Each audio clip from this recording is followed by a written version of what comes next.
జై భారతమాత. అమ్మమ్మ కబుర్లకి ఆహ్వానం.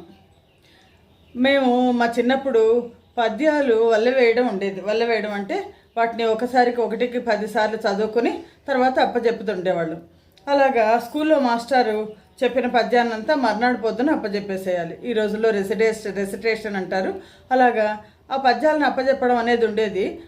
ముఖ్యంగా ఇంట్లో పెద్దవాళ్ళు సుమతి శతకం, తర్వాత దాశరథి శతకం, వేమన శతకం, ఈ పద్యాలన్నీ కూడా చెప్పిస్తుండేవాళ్ళు.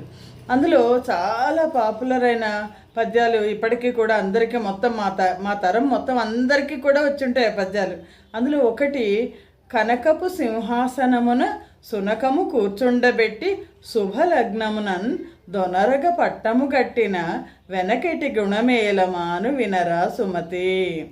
కనకపు సింహాసనం మీద, ఒక మంచి బంగారు సింహాసనం మీద చక్కగా ఓ కుక్కకి తీసుకొచ్చి దానికి చక్కగా స్నానం చేయించి, ఈ కుక్కని కుక్కరాజు నువ్వే మాకు రాజువి అని చెప్పి తీసుకొచ్చి సింహాసనం మీద కూర్చోబెడితే అది సింహాసనం మీద పట్టాభిషేకం చేసేసరికి కిరీటం పెట్టారు, అన్నీ అయింది.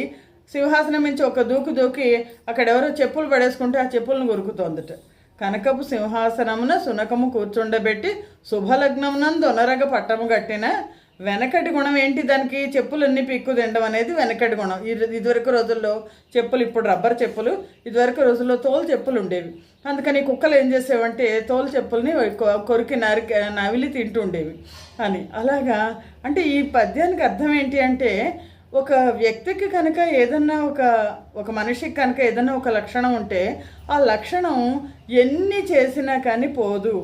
అంటే పుటం పెట్టినా పోదు అంటారు. ఇప్పుడు మామూలుగా ఏదైనా లోహాన్ని తీసుకొచ్చేసి బాగా కరిగించేసేసి చేస్తే దాని ఆకారం పోతుంది కానీ లక్షణం మాత్రం పోదు. బంగారాన్ని మనం ఏం చేస్తామంటే బంగారాన్ని తీసుకొచ్చి కరిగించి ఇంకో ఆభరణం చేస్తాం, దాని బంగారంగానే ఉంటుంది, లక్షణం అలాగే ఉంటుంది అని. ఇలా లక్షణం అలాగే ఉంటుంది అనడానికి ఒక కథ చెప్తాను నేను. ఒక మహారాజు గారు ఉన్నారు, పాతకాలంది ఒక మహారాజు గారు ఉన్నారు. ఆ రాజుగారు చాలా చాలా మంచి ధర్మాత్ములు. ఆయన దగ్గర అంతకంటే ధర్మాత్ముడైన ఒక మంత్రి గారు ఉన్నారు. ఆ మంత్రి గారు రాజుగారు సింహాసనానికి వచ్చినప్పటి నుంచి రాజుగారు వృద్ధులైపోయేదాకా ఈ మంత్రిగా ఉన్నారు. చాలా మంచి సలహాలు ఇచ్చారు. రాజ్యం అభివృద్ధి చెందింది, ప్రజలు చాలా సంతోషంగా ఉన్నారు. అది ఒకరోజు మంత్రి గారు చాలా విచారంగా ఉన్నారట. ఉంటే ఈ రాజుగారికి మంత్రి గారు ఏంటంటే ఆల్మోస్ట్ స్నేహితుడిలాగా మంత్రిని పిలిచి అడిగట్టే, ఏంటి, ఎందుకు మీరు ఇంత విచారంగా ఉన్నారు అని. అంటే, మహారాజా మీకు ఒక విషయం చెప్పలేదు నేను. మా ఒక అబ్బాయి ఉండేవాడు. అంటే ఈయనకి చాలామంది పిల్లలు ఉన్నారు, అందులో ఒకడు ఉండేవాడు. వాడు చిన్నతనంలోనే ఇంట్లోంచి పారిపోయాడు అని. అంటే ఇంట్లోంచి ఎందుకు పారిపోయాడు అని అంటే, వాడిని నేను దీనికి పంపించాను, గురుకులానికి పంపించాను. వాడికి చదువు అవ్వలేదు. గురుకులంలో చాలా వెధవేషాలు వేసాడని చెప్పేసి ఇంటికి తీసుకొచ్చాను. ఇంటికి తీసుకొస్తే ఇంట్లో పెద్దవాళ్ళ ఆడవాళ్ళ నగలు అవన్నీ తీసుకొని పారిపోయాడు. నగలు డబ్బు తీసుకుని ఇంట్లోంచి పారిపోయాడు అని. అంటే అదేంటి అంటే, మరి మీరు వెతికించలేదా అంటే, మేము వెతికించినా లాభం లేకపోయింది, వాడు మళ్ళీ మాకు దొరకలేదు, 10 ఏళ్ల వాడు అని. అంటే మరి ఇప్పుడు ఎందుకు దిగులుగా ఉన్నారు? వాడు ఇంకా పోయాడు అనుకున్నాం, ఇప్పుడు ఏంటి అంటే వాడు ఇప్పుడు మళ్ళీ దొరికాడు మహారాజా అని. అంటే అవునా, ఎన్నాళ్ళు అయింది అంటే 10 ఏళ్ల వయసులో వాడు పారిపోయాడు. వాడికి బుద్ధి కొంచెం దొంగ బుద్ధి. ఆ దొంగ బుద్ధి ఉన్నవాడు వాడు ఎక్కడుంటాడో ఏమున్నాడో అని అనుకున్నాము. మరి ఎక్కడి నుంచి వచ్చిందో ఆ బుద్ధి తెలియదు. వాడు ఇప్పుడు ఈ మధ్య రాజుగారి ఖజానాకి దొంగతనం చేశారు. ఆ దొంగల ముఠాన్ని పట్టుకుంటే అందులో వీడున్నాడు. వీడికి ఇప్పుడు 25 ఏళ్ల వాడు. దొంగల ముఠ అందరికీ కూడా యావజ్జీవ కారాగార శిక్ష చేసేస్తాం. నాకు పుట్టిన పిల్లలు అందరూ బాగున్నారు, వీడెందుకు ఇలా తయారయ్యాడా అని మనోవ్యధగా ఉంది. నాకు పుట్టిన పిల్లాడే కదా వాడు అని అన్నారు. అయ్యో ఇప్పుడు ఏం చేశారు వాడిని అంటే, దొంగల ముఠ వాళ్ళందరినీ జైల్లో వేసేసాం, వీడికి కూడా యావజ్జీవ కారాగార శిక్ష వేసి జైల్లో వేసేసాం. కానీ వాడితో పాటుగా వాడు ఆల్రెడీ పెళ్లి చేసుకున్నాడు. వాడికి ఓ భార్యను సంటి పిల్లాడు ఉన్నాడు.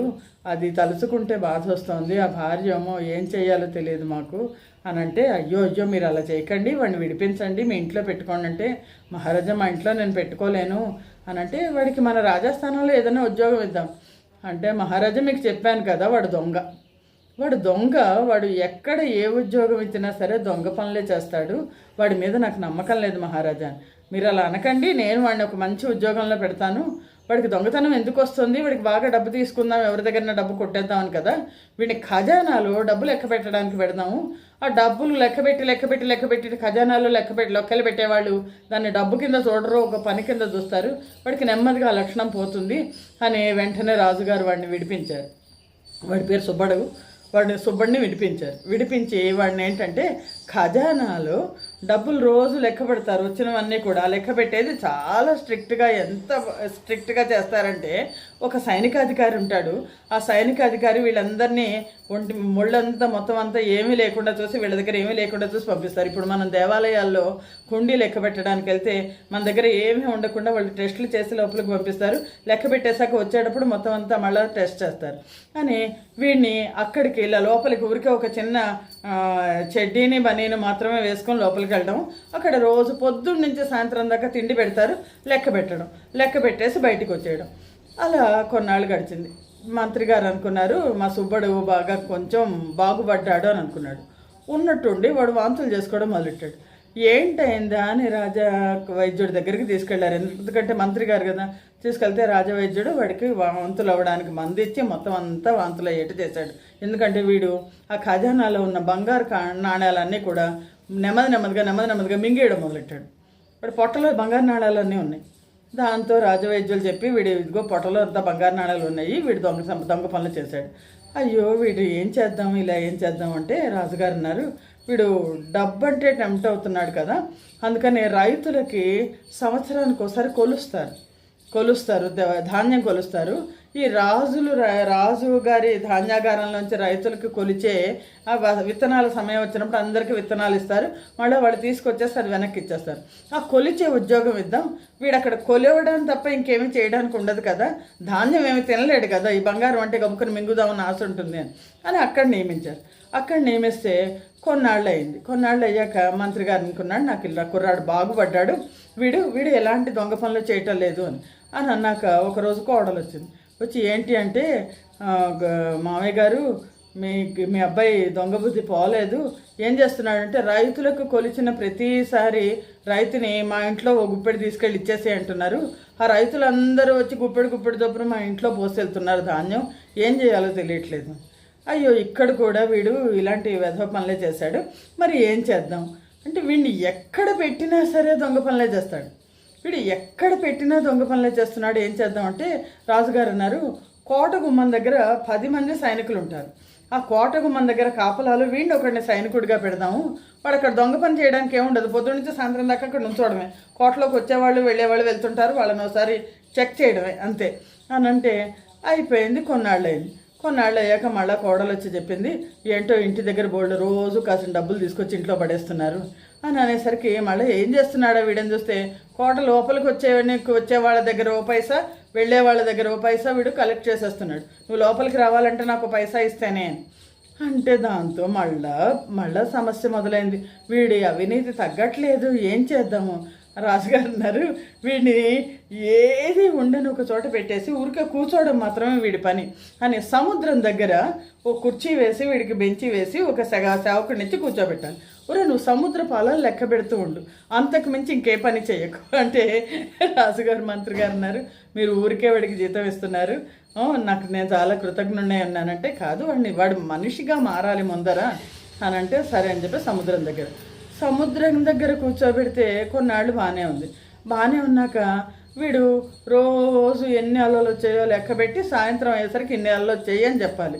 అంటే అదేం పెద్ద పని కాదు, కానీ వాడికి ఏంటంటే వాడికి ఆ బుద్ధి పోవాలి అని అంటే మళ్ళీ కోడలు వచ్చి చెప్పింది, మీ అబ్బాయి నెల జీతం కాకుండా ఏవో డబ్బులు తీసుకొచ్చి పెడుతున్నారు అంటే ఏం చేస్తున్నాడు వీడు, సముద్ర పొలాలు లెక్క పెడితే వీడు డబ్బులు ఎలా వసూలు చేస్తున్నాడు అని అక్కడికి వెళ్ళారు రహస్యంగా రాజుగారు మంత్రి గారు, వీడు ఏం చేస్తున్నాడు అని.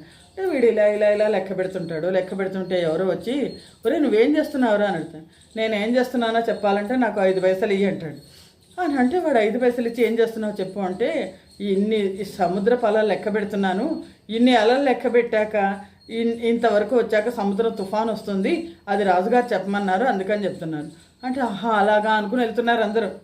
ప్రతి వాళ్ళు రావడం, నువ్వే పని చేస్తున్నావు అంటే నాకు 5 పైసలు ఇయ్యి, వీడు డబ్బులు తీసుకొచ్చేస్తున్నాడు, అక్కడ కూడా డబ్బులు తినేస్తున్నాడు రాజుగారు పగలబడి నవ్వారు.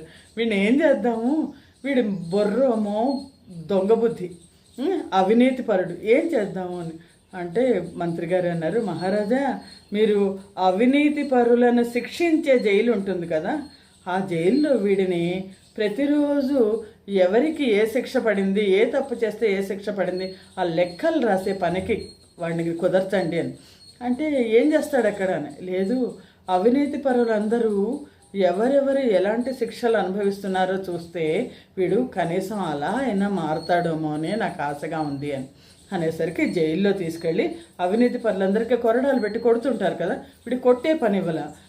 ఏ అవినీతి చేస్తే ఎన్ని కొరడా దెబ్బలు కొడతారు. ఇప్పుడు రాజుగారు దీంట్లో దొంగతనం చేస్తే కనుక దొంగతనం చేసినట్టు పట్టుబడితే వాళ్ళని జైలు యావజ్జీవ కారాగార శిక్ష వేస్తారు. అదే ఎవరింట్లోనో బస్తా బియ్యం కనుక వీళ్ళు దొంగతనం చేస్తే 10 కొరడా దెబ్బలు కొట్టేసి వాడిని పంపించేస్తారు. అలాగ వాడి దగ్గర ఉన్నది తీసేసుకుని ఎవరికి అలాగా ఏ అవినీతికి ఏ దొంగతనానికి ఏ శిక్ష వీడు రాయాలి, శిక్ష అమలు జరిపేది వాడి పేరు అని. అలా వీడికి ఒక 6 నెలలు అయ్యాక వీడు ఏమన్నా మారాడా అని చూస్తే వాడి దగ్గరికి వెళ్ళి, ఎరా నీ వృత్తి ఎలా ఉంది, నువ్వు బాగుందా, నీకు రాజుగారు జీతం ఇస్తున్నారు బాగుందా అని అడిగితే గట్టిగా ఏడ్చి నాన్న ఇంత తప్పు చేస్తున్నానని నాకు తెలీదు, ఈ శిక్షలు చూస్తుంటే రోజు భయం వేసేస్తోంది, నన్ను ఎప్పుడో అప్పుడు అలా కొట్టేస్తారేమో అని భయం వేస్తోంది నాన్న, నన్ను నువ్వే రక్షించు, నేను ఇంక నుంచి ఏ దొంగ పని చేయను, నా రాజుగారితో చెప్పు, నాకు ఏదైనా ఉద్యోగం ఇప్పించు అని అంటే రాజుగారు వీడు మారాడు అని తెలుసుకొని సైన్యంలో ఒక సైనికుడిగా ఉద్యోగం ఇచ్చారు. ఈ కథలో మనకి సుబ్బడు మారాడు, ఎక్కడ పెట్టినా వాడు అవినీతిపరుడుగా ఉండేవాడు, ఒకసారి మారాడు. కానీ మరి ఈ రోజుల్లో ఒకసారి అధికారంలోకి వచ్చి కొన్ని లక్షల కోట్లు ప్రజల డబ్బు తినేస్తున్నారు. వీళ్ళందరూ మారుతున్నారా? ఈ దొంగలకి మనం ఎలాంటి శిక్షణ ఇవ్వాలి, వీళ్ళని ఎలాంటి శిక్ష ఇవ్వాలి, శిక్షణను ఎలాంటి శిక్షణ ఇవ్వాలి. పోనీ వీళ్ళు ఏమన్నా నిజంగా గజ దొంగలు గోచీలు పెట్టేసుకుని నూనెలు రాసుకొని తవ్వేసే గజ దొంగల అంటే కాదు, రాజకీయాలను అడ్డం పెట్టుకుని లక్షల కోట్లు తింటున్నవాడు. మనలాంటి వాళ్ళందరూ చూసి ఆశ్చర్యపోవాల్సిన పరిస్థితిని తీసుకొస్తున్నారు. రాజకీయ ప్రక్షాళన భారతదేశంలో జరగాలి. అవినీతి పరులైన వాళ్ళందరినీ చోళుల కాలంలో అవినీతి పరుడైన వాడి ఆస్తి మొత్తం అంతా లాగేసుకునేవాడట, లాక్కుని వాడిని దేశ బహిష్కార శిక్ష విధించేసేవాడు. అలాంటి శిక్షలు ఈరోజు కూడా రావాలేమో మరి నాకు తెలియదు. జై భారత మాత, జై హింద్.